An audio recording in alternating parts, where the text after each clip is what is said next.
All right, welcome back to Life It with DVD. Thanks for being here. Today, I wanted to talk about what is the highest IQ and why changing your mind is the true mark of genius. And this is inspired by something I'd seen the other day that I feel is often overlooked in society. So, the smartest person in the room, right? Who do you think is smarter? The person who can solve a complex math problem in seconds, or the person who, upon hearing a compelling new argument, says, you know what? I was wrong about that. Our society today prizes the first, the best, but the second is exponentially rarer and more valuable.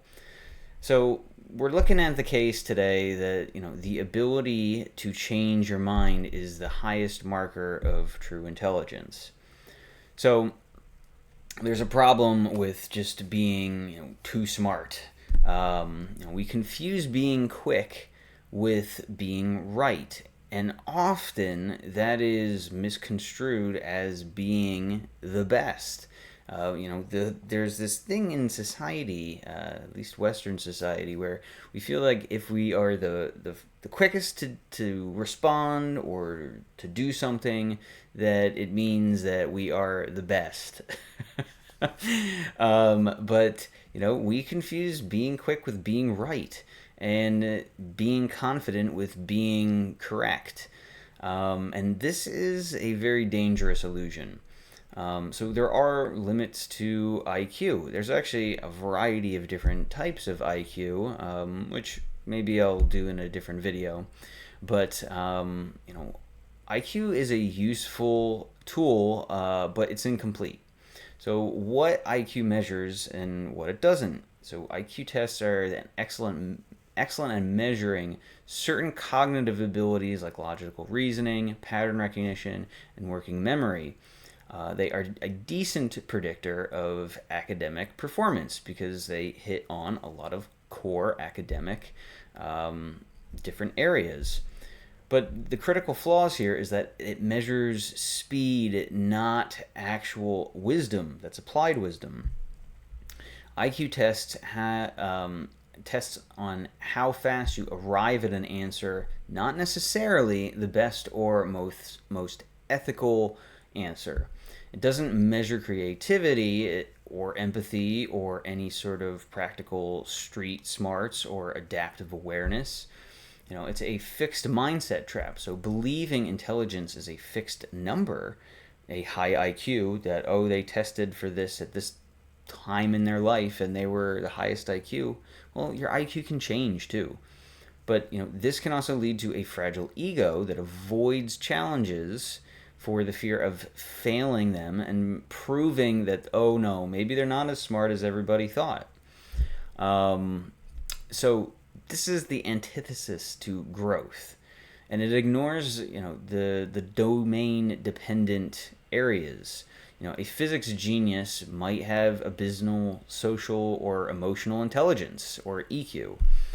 So IQ is not a measure of overall cognitive fitness, and it's just one way to look at it that's often focused on and prized by society, but it really isn't a true measure of intelligence.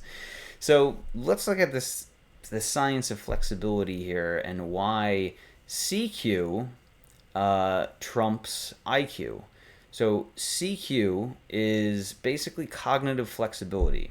And this is the brain's ability to switch between different concepts or adapt behaviors to achieve goals in new situations. So it's governed by the prefrontal cortex, and studies show that individuals with higher cognitive flexibility are better at problem solving, more creativity, and less prone to cognitive biases. So this also means intellectual humility here. And this is the recognition that your knowledge and beliefs are limited and potentially wrong.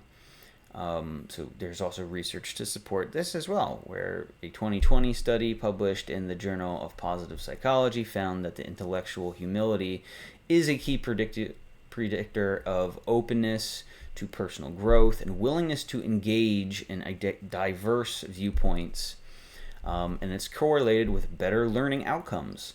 There's also the Dunning-Kruger effect, which is the less intelligent or knowledgeable a person is, the more they tend to overestimate their abilities. Conversely, the truly knowledgeable people are usually more aware of what they don't know.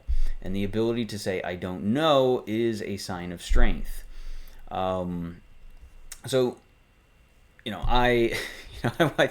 like I don't want to come off as, arrogant here. But, this is, often, like I've tested to have high IQ before, but it was way lower when I was younger. And it had me thinking over all of these years, how have I tested higher in recent years, compared to all of those, years long ago? Well, I mean, to me, it makes sense that being curious and having the ability to learn is a better predictor of actual intelligence because it shows that you can grow. And the older I get, the more that I do realize that I really don't know a whole lot. And even when I think that I do know, a lot about a subject, there's always more to learn. So it's so important to just keep in mind that we really don't know everything. And but my biggest pet peeve is when people are just spouting off, social media, or sorry, mainstream media talking points that they think are actual knowledge and data when they really cherry picked. And if you can relate to that, please let me know in the comments, because it's just, it's tiring. Just nothing seems to shut down, critical thought more in me than just hearing the points that are talked about by mainstream media, as opposed to exploring different things that we really haven't thought of before. And to me, this is that curiosity quotient. So, how to cultivate your CQ. So, the enemy really is cognitive rigidity. This is the inability to change mental sets. It's root of dogma, tribalism, or rigidity, to be to try to fix that. It's the root of dogma, tribalism, and the confirmation bias, the tendency to seek out information that confirms our pre-existing beliefs. And that's what social media is on so many levels. When you go and you scroll, right, maybe you're not looking for mindlessness, you're actually looking for things that are positive, that grow you, that challenge you. But these things are the algorithm reflecting back to you the things that you've already liked or bookmarked or have viewed for a long time. So that's really looking at the world through a vacuum. And if you're doing this, right, this is why it's important to go out in the world and experience it, interact with other people, see what people are talking about. People from a variety of different backgrounds, because everybody has something that you can learn from. Even if it's, the simplest things. We're just, you can learn from people by just observing them, and are they just more patient than you? Are they better at managing certain people that are like maybe emotionally wild, right? They're just very calm and they just don't get too bothered by them, right? There's something to learn from everybody, and this once again goes into the all sorts of different types of IQ. But I am digressing here. So ultimately, becoming a mind changer, right, is to actively seek disconfirming evidence. Make it a game. For a strongly held belief, actively look for the smartest, most articulate person who disagrees with you. Your goal is not to defeat them, but to understand their argument, right? It's not about being right or wrong here. It's just trying to understand where they're coming from and where you stand on things. It's the practice of the third story. So in any disagreement, try to articulate a neutral, fly on the wall version of the conflict that both sides would agree is fair. This depersonalizes the issue and reduces defensive reasoning. A lot of people get tied to their beliefs and feel like their beliefs are representative of them. So being on both sides and thinking, okay, what could be the middle ground here is really a good way to depersonalize, any issue. So separate your identity from your beliefs. This is kind of what I'm saying. Say, I currently believe this, but instead I am this person. This creates some psychological space for your belief to evolve without feeling like your core self is under attack. And another way I kind of look at this is, the phrase strong opinions loosely held, and based on what you know at the moment. So if somebody presents something else that challenges that and makes sense, they are able to explain and defend their position, maybe I'm wrong. It's a very different way. I feel like people just don't approach it that way. And here we go. Strong opinions, weakly held. I did have it in here. Have the courage to form a strong stance based on the best available data, but hold the opinion loosely and ready to update it the moment better data arrives. It's quite simple. So the ultimate advantage in this chaotic world is to realize that you can change faster than any static IQ can handle. The knowledge that you have today will be outdated tomorrow. And in today's world, with the speed at which everything moves, right, the only durable skill is the ability to learn, unlearn, relearn, and adapt to what's coming at us. This requires a mind that is open, flexible, and humble. And that can be a challenge for a lot of people, especially older generations. I feel that have just grown up in a different model, but ultimately they do have a lot of knowledge as well. Though the problem is the world is changing, and applying that knowledge is more specific to certain times or certain things.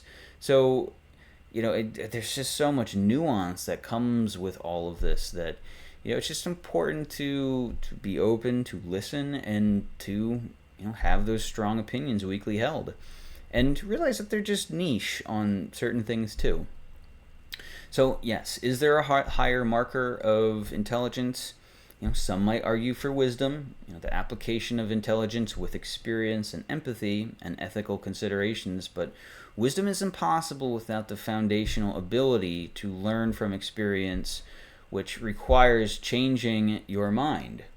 Intellectual humility is the gateway to wisdom.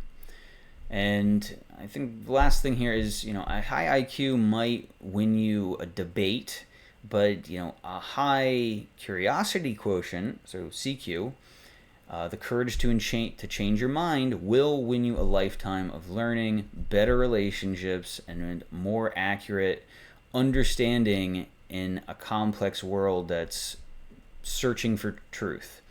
In the end, being right is less important than getting it right.